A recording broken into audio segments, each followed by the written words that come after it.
નમો અરિહંતાણમ. નમસ્કાર એ વીંટી છે તો અરિહંત એ હીરો છે. હીરાને બદલે જો કાચ જડેલો હોય તો તે વીંટીની કિંમત કાચ જેટલી જ છે. નમસ્કાર અરિહંતને છે. તેની કિંમત અનંત હીરાથી પણ અધિક છે. નમસ્કાર કરનારની કિંમત નમસ્કાર્યથી છે. ધર્મનું પ્રવેશ દ્વાર નમસ્કાર છે. નહીં નમવામાં કૃપણતા, કિંતુ નમવામાં ઔદાર્ય અને દાક્ષિણ્ય બંને છે. ધર્મ ક્રિયા વડે જે પુણ્યનો બંધ થાય અને પાપનો ક્ષય થાય તેમાં પ્રભાવ પંચ પરમેષ્ઠીઓનો છે. સુખમાં સેવા અને દુઃખમાં પ્રભુનું સ્મરણ એ કર્તવ્ય છે. પુણ્યના ફલની ઈચ્છાથી થતું પુણ્ય એ પાપાનુબંધી છે. કર્મક્ષયના હેતુથી થતું પુણ્ય એ જ પુણ્યાનુબંધી પુણ્ય છે. માટે કર્મક્ષયનો જ હેતુ રાખવો. જાણવા લાયક જેટલી પણ વસ્તુઓ છે તે બધી જ નવકાર રૂપી આગમમાં આવી જાય છે અને જોવા લાયક જેટલી પણ વસ્તુઓ આ સંસારમાં છે તે સૌ પ્રભુની પ્રતિમામાં સમાઈ જાય છે. અરિહંત પરમાત્મા ભૂતકાળના મહાન ઉપકારી છે અને ભવિષ્યમાં પણ અનંત ઉપકારી થનાર જ છે. એટલે જ તેમના દર્શન પૂજન કરવા એ આપણું પરમ કર્તવ્ય બની રહે છે. તીર્થંકરપણું ઐશ્વર્ય ભોગવવા અર્થે નહીં, કિંતુ કર્મ પીડિત જગતનો ઉદ્ધાર કરવા માટે આપણે ઈચ્છવાનું છે. તીર્થંકરોની ભક્તિ અવિનાશી છે. નવકાર બોધિરૂપ છે તો સામાયિક સમાધિરૂપ છે. શ્રી નવકાર મંત્ર એ મહામંત્ર એટલા માટે જ છે કે એનાથી મિથ્યાત્વ વિષય કશાયનું ઝેર ઉતરી જાય છે. નવકાર મહામંત્રના સ્મરણના પ્રભાવે દુઃખનો ડર જતો રહે છે અને પાપનો ડર લાગવાનો શરૂ થાય છે. નવકારનું પ્રથમ પદ અને એની સાધના એ કુંડલીની જાગરણનું જ સોપાન છે. નવકારને કારણે અપેક્ષાએ આ સંસાર મોક્ષથી પણ અધિક છે, કેમ કે મોક્ષમાં સુખ છે, પરંતુ એ સુખ જેના દ્વારા મળે છે એની જ ભક્તિ નથી. નવકાર દુઃખનાશક અને સુખ પ્રાપક છે એટલું જ નહીં, કિંતુ નવકાર મહામંત્ર તો મોક્ષ સાધક પણ છે. નવકાર ગણનારને સુખ મેળવવામાં એટલો રસ નથી જેટલો ભગવાનનો ધર્મ મેળવવામાં છે. ધર્મ જો આપણી સાથે ન હોય તો સુખ પણ પ્રાંતે દુઃખનું જ કારણ છે, અને ધર્મ સાથે હોય તો દુઃખ પણ પરમ સુખનું કારણ બની રહે છે. નવકાર ગણનારને સુખ તથા દુઃખની સાથે એટલી નિસ્બત નથી જેટલી ભગવાનના ધર્મની સાથે છે. એનું લક્ષ્ય પંચ પરમેષ્ઠી મુક્તિ અને એનો માર્ગ છે. નમસ્કાર મંત્રનું અંતિમ રહસ્ય જેને મોક્ષ સાધવો છે તેને વિશ્વની સર્વ વસ્તુઓ ઉપકારક છે એવી વૃત્તિ ઉત્પન્ન થવી તે છે. મંત્રના કેટલા અક્ષર હોય? જુઓ, બીજ મંત્ર છે ને એને કહેવાય કે જે મંત્ર 9 અક્ષર સુધીના હોય. મંત્ર એને કહેવાય કે જે 10 થી 20 અક્ષર સુધીના હોય. અને માલા મંત્ર એને કહેવાય જે 20 થી વધારે સંખ્યાવાળા અક્ષરોનો બનેલો હોય. અને નવકાર મંત્ર તો મહામંત્ર છે અને તે 68 અક્ષરોનો છે. 5 લાખ વાર લખવાથી ગમે તે મંત્ર હોય એ સિદ્ધ થઈ જાય છે. આપણે લખવાની એક ટેવ પાડવી જરૂરી છે. 5 લાખ વાર મંત્ર લખતા શું વાર લાગે?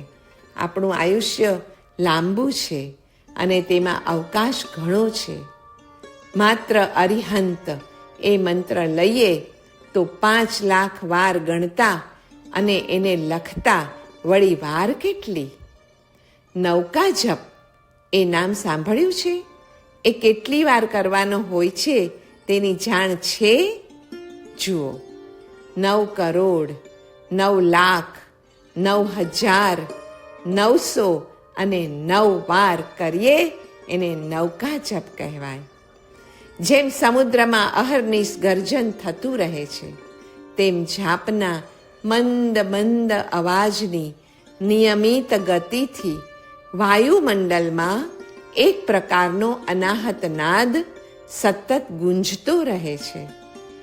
મંત્રના અક્ષરો એ મંત્ર દેવતાનો દેહ હોય છે અને તેમાં જે શક્તિ રહેલી છે તે મંત્ર દેવતાનો આત્મા છે. ભગવાનના અસ્તિત્વનો કે સ્વરૂપનો પક્કો નિર્ણય નામ સ્મરણમાં જોડાયા પછી જ થાય છે. કોઈ પણ મંત્રના 3 વિભાગ હોય છે. પ્રતીક એટલે કે પ્રકૃતિ, બીજો વિભાગ છે આકૃતિ અને ત્રીજો વિભાગ છે ધ્વનિ. નમો પદવાચક છે. વિનય, ભક્તિ, બહુમાન, વિસ્મય, પુલક તથા પ્રમોદનું. વરદાન માંગવું હોય તો એક જ માંગવું કે હે પ્રભુ, આપના નામનો મને કદી પણ વિયોગ ન થાવો. મહામંત્ર એ શાશ્વત બ્રહ્મ છે. અત્યંત પ્રભાવશાળી અને અનેક કાર્ય કરનાર મંત્રને મહામંત્ર કહેવાય છે. તેમાં વિશ્વની રક્ષા કરનારી મહાશક્તિઓ છુપાયેલી હોય છે. તે શક્તિ સર્વજ્ઞ, સર્વશક્તિમાન, સર્વવ્યાપી, અજરામર સચ્ચિદાનંદ સ્વરૂપ છે. એક પ્રશ્ન ઘણાને થાય છે કે આ મંત્ર મને કેમ ફળતો નથી? આ પ્રશ્નનો ઉત્તર શબ્દ અને સુરતી વચ્ચે આંતરું પડ્યું છે એ છે. વૈખરીમાં જ્યારે પરાનો સીધો સ્પર્શ થાય ત્યારે ઋષિ મુનિઓના કંઠથી મંત્ર ઝરે છે. નાદ એ વૈખરીમાંથી મધ્યમામાં, મધ્યમામાંથી પશ્યંતીમાં અને પશ્યંતીથી પરાવાણીમાં લઈ જાય છે, જ્યાં અલખ અગોચર પણ લખ ગોચર બને છે. સમ્યક એક નમો પદ વડે વૈખરી, મધ્યમા અને પશ્યંતી એ ત્રણેય વાણીનું મૌન અભિપ્રેત છે અને માત્ર પરાવાણીમાં જવાનું છે અને તેનું જ તો નામ છે આત્મારામતા. આત્મામાં લીન થઈ જવું તે. ચિત્તને નિર્મળ કરવું છે તો મહામંત્રના જાપ કરીએ. મહામંત્રનું સ્મરણ ચિત્તની સર્વ મલિન વાસનાઓનું માર્જન કરે છે. દાનથી અહિંસા, પૂજનથી સંયમ અને મહામંત્રના સ્મરણ ધ્યાનથી તપનો લાભ થાય છે. મહામંત્રના જાપથી પાપ કરવાની રુચિનો નાશ થઈને ધર્મ કરવાની રુચિ આપોઆપ જ પ્રગટે છે. નમે તે ભગવાનને ગમે. કેવળ ધર્મ પામવાની બુદ્ધિથી નમસ્કાર થાય તો જ તે સાચો નમસ્કાર ગણાય. પરમેષ્ઠીપણાનું વાસ્તવિક બીજ અરિહંતપણું છે. જેમ પાણીમાં ખાંડ ઓગળી જાય છે, તેમ સત્સંગથી મનુષ્યનું મન ઈશ્વરીય વિચાર, ઈશ્વરીય ભાવ અને ઈશ્વરીય ઐશ્વર્યમાં એક થઈ જાય છે. દિવ્ય ચેતનામાં એ રીતે સ્થિત થઈ જવાથી જેટલી વાર છોડ ઉપરથી ફૂલને તોડવામાં લાગે ને, એટલી જ વારમાં આત્મ સાક્ષાત્કાર કરી શકાશે. નવપદોની ભક્તિ આવશ્યક છે, કેમ કે અરિહંતો ઉપકારના ભંડાર છે, સિદ્ધ ભગવંતો સુખના ભંડાર છે, આચાર્યો સદાચારના, ઉપાધ્યાયો વિનયના, સર્વ સાધુઓ સહાયના ભંડાર છે, દર્શન સદ્ભાવનાઓનો ભંડાર છે, જ્ઞાન સદવિચારોનો ભંડાર છે, ચારિત્ર સદ્ગુણોનો ભંડાર છે, તથા તપ એ સંતોષનો ભંડાર છે. આ નવે પદોની ભક્તિ એ પુણ્યનો ભંડાર છે અને નવકારનો સાર પાપ માત્રનો તિરસ્કાર છે.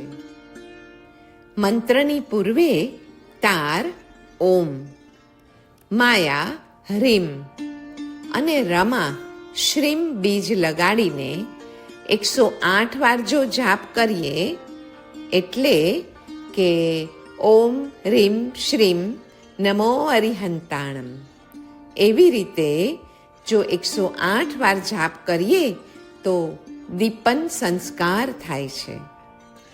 સાધક પણ પંચ પરમેષ્ઠી રૂપે પ્રતીત થઈ શકે, પણ ક્યારે? સાધક આત્મસાધનામાં પ્રવૃત્ત થાય ત્યારે તે સાધુ રૂપ બને છે. ઉપાધિ દૂર કરી આત્માનું અધ્યયન કરે ત્યારે તે ઉપાધ્યાય સમાન બને છે.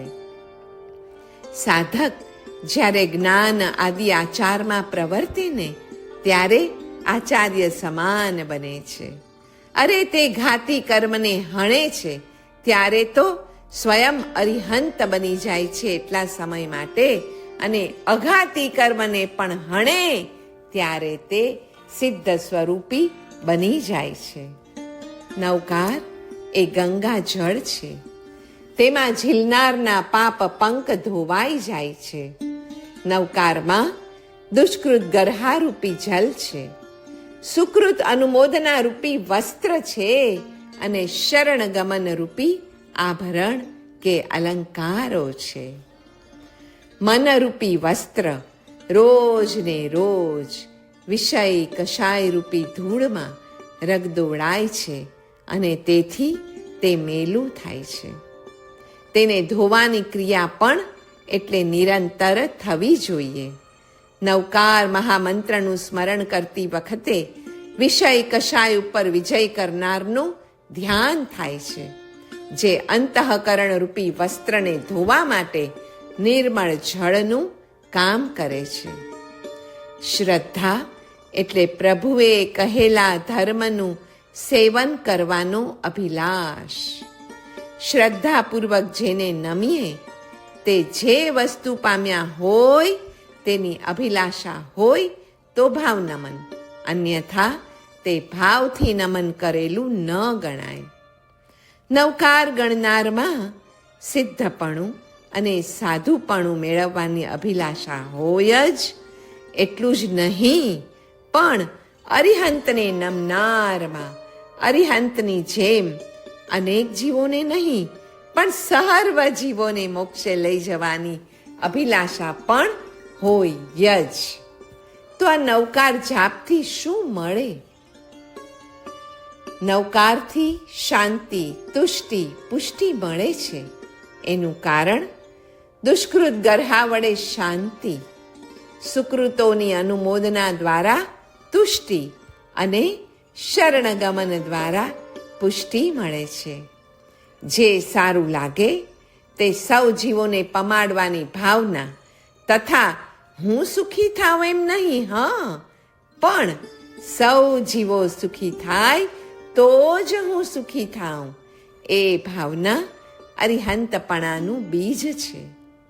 આચાર્ય ઉપાધ્યાય ગીતાર્થ હોઈને દ્વાદશાંગ રૂપ વર્ણ માતૃકા તથા તેના સારરૂપ અર્હમના ઉપદેશક છે, અને મુનિ સંસારના જીવોને વિવિધ પ્રકારે પ્રતિબોધ કરીને પાપના અપહાર રૂપી સંવરને શીખવે છે.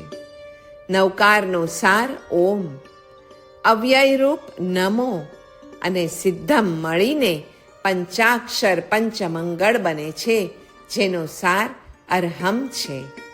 આમ ઓમ, નમો, સિદ્ધમ એનો સાર અરહમ છે અને એ માટે જ ઓમ રીમ અરહમ નમઃ એ માળા નિત્ય ગણવી રહી. નવકાર મંત્રનો મહિમા તે નામ સ્મરણનો જ તો મહિમા છે. નામ એ પ્રભુનો મંત્રમય દેહ છે અને મંત્ર એ તત્વથી નાદરૂપ જ છે. શરીરને આસનથી અને વાણીને મંત્ર જપથી બાંધવી એમ શાસ્ત્રોમાં કહ્યું છે. કારણ કે પ્રસરણશીલ પાણીને ઘડામાં રાખતા એ ત્યાંનું ત્યાં જ પડ્યું રહે છે, એમ પ્રસરણશીલ મનને મંત્રાક્ષર કે મૂર્તિ ઉપર એકાગ્ર કરીએ તો જ મન ધીમે ધીમે શાંત અને સ્થિર બને છે. મન, મંત્ર અને પ્રાણ સમરસ બનાવવા જોઈએ.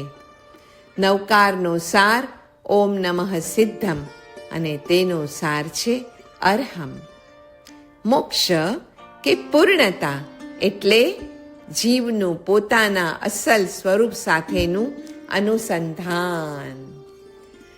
નવકાર ગણીએ ને તો એમાંથી એક ભાવ પ્રગટે છે કે બધા જ જીવો મારા છે અને હું બધા જીવોનો ઋણી છું. આ ભાવમાંથી જીવન સેવાભાવી બને છે. નવકાર મંત્રમાં જગતને જીવાડવાની શક્તિ બીજ રૂપે રહેલી છે. નમસ્કાર મંત્ર તૂટતાને સાંધે છે. અહંકારને નાશ કરવા નમસ્કારનું ધ્યાન ધરવાનું છે. જેમ જેમ જગના જીવોનો ઉપકાર મનમાં વસતો જાય તેમ તેમ નમસ્કાર આપણો નિર્મળ અને વધુ નિર્મળ થતો જાય છે. બાકી શરીરનું ઘર એ કાંઈ આપણું ઘર નથી. આત્માનું ઘર તો જુદું જ છે અને ત્યાં જ પહોંચવા માટે નમસ્કાર મહામંત્ર છે.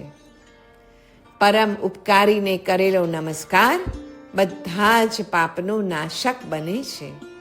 અહંકાર જાય તો જ નમસ્કાર આવે. અહંકાર હોય ત્યાં મનસ્કાર અથવા મમકાર હોય જ. એક નમસ્કાર આવી જાય ને તો 18 પાપ જતા રહે. નમો અરિહંતાણમ. બધા શાસ્ત્રો આ 7 અક્ષરમાં સમાયા છે. 7 અક્ષર 2માં અને 2 અક્ષર 1માં સમાયા છે. 2 અક્ષર એટલે અરહમ અને 1 અક્ષર એટલે ઓમ. ઓમ ઓમ ઓમ એમ 500 વાર ગણીએ તો ખાતા પીતા પણ એક ઉપવાસનું ફળ મળે. અથી બધા સ્વરો અને હથી બધા વ્યંજનો. આમ ધર્મ એ નમસ્કાર રૂપ છે અને તે જ મુક્તિએ પહોંચાડે છે. નમોમાં હકાર છે, આજ્ઞા પાલનનો ભાવ છે. પ્રભુની આજ્ઞા સાવધ્યનો ત્યાગ કરવાની અને નિરવધ્યના સેવનની છે. જેનામાં ઉપયોગ લક્ષણ છે તે જીવ તત્વની અપેક્ષા રાખો અને જેમાં ઉપયોગ લક્ષણ નથી તે સર્વ અજીવ તત્વની આજથી જ ઉપેક્ષા કરવાનું શરૂ કરો. નમસ્કાર કરતી વખતે એ રીતે વિચારણા કરવી કે પ્રભુની મુદ્રા આપણને કેવી રીતે બેસવું તે શીખવાડે છે. તે વિનય શીખવે છે. પ્રભુ શરણે આવેલાને રક્ષણ આપે છે. તેમની પાસે જે જે છે તે બધું જ તે આપી દે છે. પ્રભુ ક્ષમાના ભંડાર છે. ભગવાન અનંત જ્ઞાન, અનંત દર્શન, અનંત ચારિત્રના ભંડાર છે. નમો પદ એ તત્વ પ્રીતિકર છે, એટલે જાણે જળ. અરિહમ પદ નિર્મળ નેત્રાંજન રૂપ છે, એટલે કે તત્વના બોધકર છે. અને તાણમ પદ સર્વ રોગ હર પરમાન્ન ભોજન સ્વરૂપ છે. જ્ઞાન પૂજા કરતી વખતે એવી ભાવના કરવાની હોય છે કે અજ્ઞાન હેય છે અને જ્ઞાન ઉપાદેય છે. નવકાર ગણતા એવી ભાવના કરવાની હોય છે કે પાપ હેય છે અને પુણ્ય ઉપાદેય છે, ધર્મ ઉપાદેય છે. પ્રભુ પૂજા કરતા એવી ભાવના કરવાની હોય છે કે સંસાર હેય છે અને મોક્ષ ઉપાદેય છે. તો ગુરુ પૂજન કરતી વખતે એવી ભાવના કરવાની હોય છે કે ગૃહસ્થાશ્રમ હેય છે અને ચારિત્ર ઉપાદેય છે.